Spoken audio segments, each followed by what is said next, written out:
বন্ধুরা, আজকের আমার ভিডিওর বিষয়বস্তু হলো জবা গাছের জুলাই মাসের পরিচর্যা।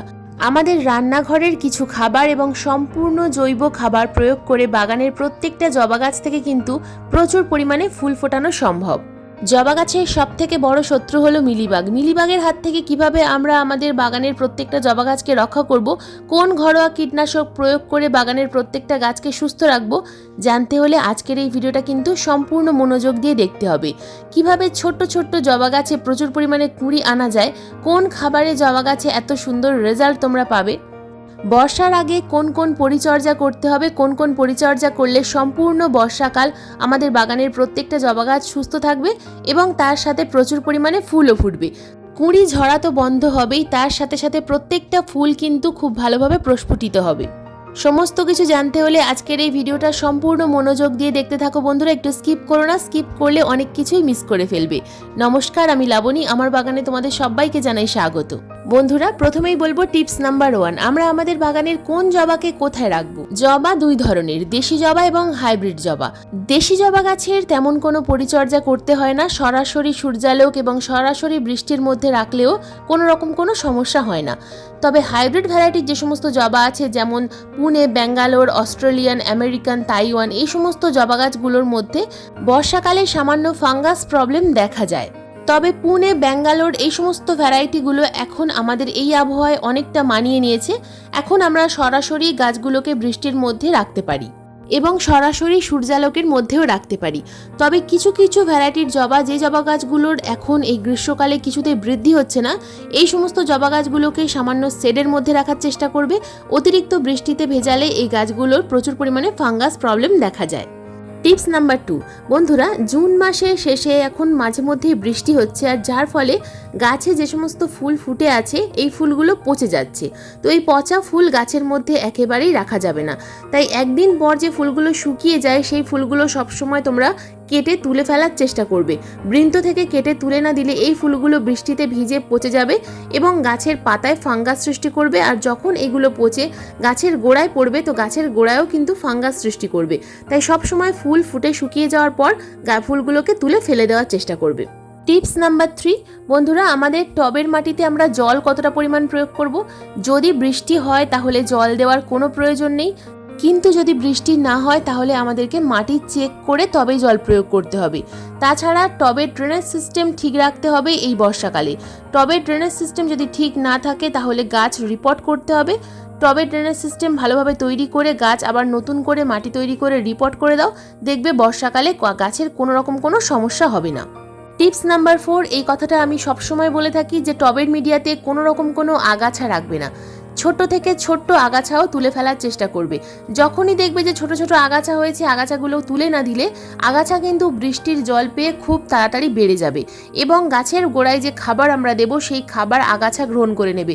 গাছ কিন্তু পর্যাপ্ত পরিমাণে পুষ্টি একেবারেই পাবে না। আগাছা পরিষ্কার করার পর যে কাজটা আমাদের করতে হবে এটা হলো গাছের গোড়ার মাটি খুব ভালোভাবে খুশে দিতে হবে। গ্রীষ্ম, বর্ষা, শীত সারা বছর টবের মাটি প্রতি মাসে 2 বার করে খুশে দেওয়ার চেষ্টা করবে।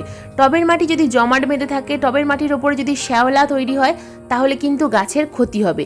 গাছের কাণ্ড পচে যাবে এবং সম্পূর্ণ গাছটা হঠাৎ করে ঝিমিয়ে মারা যাবে। তো সব সময় টবের মাটিটাকে আলগা রাখার চেষ্টা করবে। মাটি খুশে দেওয়ার পর দেখো কিনারা বরাবর আমি একটা গ্যাপ তৈরি করলাম, তার কারণ গাছে আমি খাবার প্রয়োগ করব, সম্পূর্ণ অর্গ্যানিক খাবার। তাছাড়া কিছু কিছু রান্নাঘরের খাবারও থাকে। তো এখানে দেখো, এখানে একটা পাত্র নিয়েছি, এই পাত্রের মধ্যে প্রথমে আমি খাবারটা তৈরি করব। একটা 8 ইঞ্চি টবে আমি এই খাবারটা প্রয়োগ করব। দেখো এখানে প্রথম যে খাবারটা আমি নিয়েছি এটা হলো পাকা কলার খোসার গুঁড়ো। বন্ধুরা, পটাশিয়াম গাছে না প্রয়োগ করলে গাছের বৃদ্ধি তো হয় না, তার সাথে সাথে গাছে ফুলও আসে না। তাই পটাশিয়াম আমাদেরকে অবশ্যই প্রয়োগ করতে হবে। কলার খোসার গুঁড়োর পরিবর্তে তোমরা এখানে পেঁয়াজের খোসার গুঁড়ো দিতে পারো অথবা বায়ো পটাশ দিতে পারো। তো আমি এখানে 3 চামচ পরিমাণ কলার খোসার গুঁড়ো নিলাম। পাকা কলার খোসাকে খুব ভালোভাবে শুকনো করে নিয়েছি, তারপর গুঁড়ো করে রেখেছি। এটা কিন্তু অনলাইনেও অ্যাভেলেবেল আছে। এরপর যেটা নিলাম এটা হলো 1 চামচ পরিমাণ নিমখোল। নিমখোল টবের মাটিতে অবশ্যই প্রয়োগ করার চেষ্টা করবে। এরপর এই সাদা রঙের যে উপাদানটা আমি নিলাম এটা হলো হাড়ের গুঁড়ো। বন্ধুরা, এটা হলো স্টিম বোন ডাস্ট। তোমরা যদি স্টিম বোন ডাস্ট না পাও, নর্মাল যে হাড়ের গুঁড়ো আছে সেটা কিন্তু ব্যবহার করতে পারবে। আর যদি হাড়ের গুঁড়ো ব্যবহার করতে না চাও সেক্ষেত্রে তোমরা ব্ল্যাকবোর্ডে লেখার জন্য যে চক ব্যবহার করা হয় এই চকের গুঁড়ো ব্যবহার করবে। তো এখানে একটা চক ভালোভাবে গুঁড়ো করে তোমরা টবের খাবারের সঙ্গে মিশিয়ে দেবে। তো যেহেতু আমি চক দিলাম না, আমি হাড়ের গুঁড়ো দিলাম। এরপর যেটা দেবো এটা হলো রান্নাঘরের জিনিস, এটা হলো চা পাতা। বন্ধুরা, চা পাতা টবের মিডিয়াতে মাসে অন্তত একবার প্রয়োগ করার চেষ্টা করবে, কারণ চা পাতা টবের মাটিকে অ্যাসিডিক রাখে। আর চা পাতা গাছে প্রয়োগ করার সঙ্গে সঙ্গে গাছে কিন্তু কুঁড়ি চলে আসে। কারণ অনেক সময় গাছে প্রচুর খাবার প্রয়োগ করা সত্ত্বেও কুঁড়ি আসে না, তার কারণ হলো টবের মাটি ক্ষারীয় হয়ে থাকে। এরপর যে উপাদান দেব এটা হলো ট্রাইকোডার্মা ভিরিডি। হাফ চামচ পরিমাণ ট্রাইকোডার্মা ভিরিডি এই খাবারের সাথে মিশিয়ে দেব। টবের মাটিতে ট্রাইকোডার্মা ভিরিডি এই বর্ষায় অবশ্যই দেওয়ার চেষ্টা করবে। এটা প্রতি মাসে অন্তত 2বার দিলে ভালো হয়, যদি সম্ভব না হয় অন্তত 1বার দেওয়ার চেষ্টা করবে। তো এই প্রত্যেকটা উপাদান খুব ভালোভাবে একে অপরের সঙ্গে মিশিয়ে নিতে হবে। প্রত্যেকটা খাবারের কিন্তু আলাদা আলাদা গুণাগুণ রয়েছে।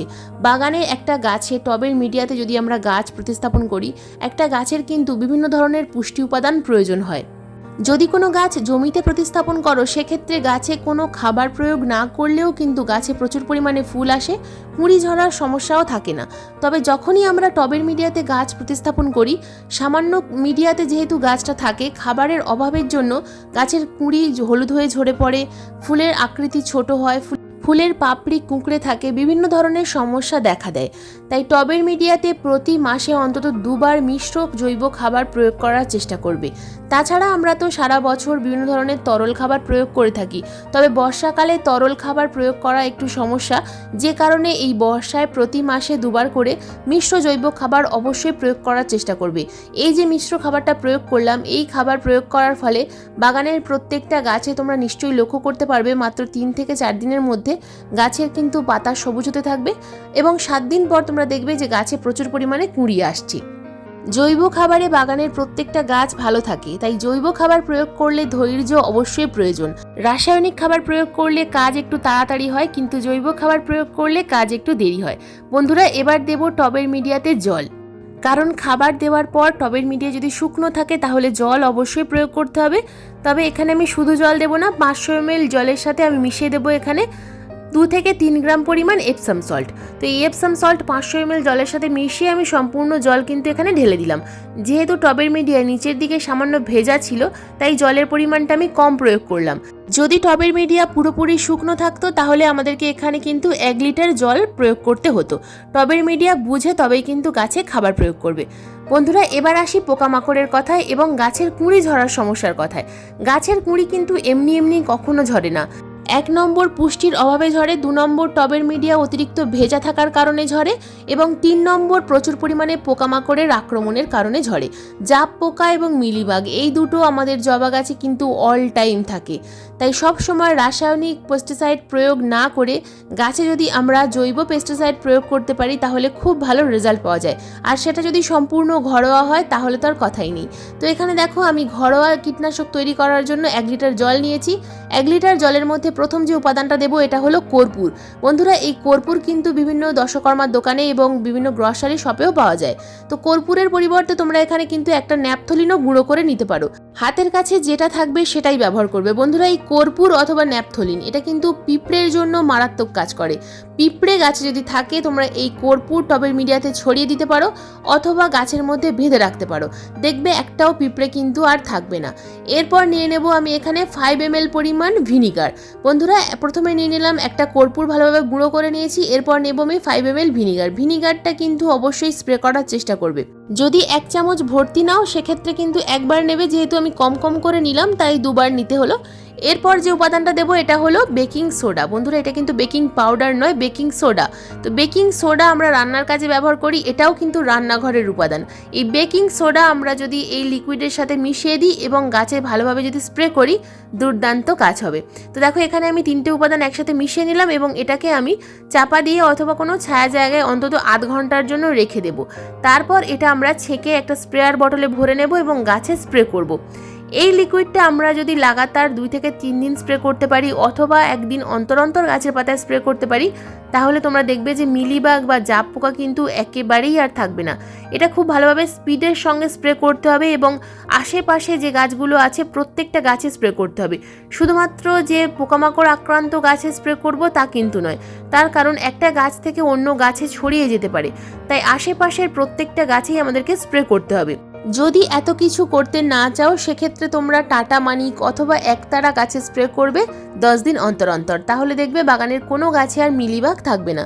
তবে সব সময় হাতের কাছে রাসায়নিক পেস্টিসাইড থাকে না, তাই এই ঘরোয়া উপাদানগুলো দিয়ে কিন্তু তোমরা তোমাদের বাগানের গাছের ট্রিটমেন্ট করতে পারো। তবে যে কোনো পেস্টিসাইড, রাসায়নিক অথবা জৈব, যে কোনো পেস্টিসাইড সবসময় চেষ্টা করবে যখন খুব বেশি রোদ্দুর থাকবে না, অর্থাৎ সন্ধ্যার আগে অথবা সকালবেলা স্প্রে করার।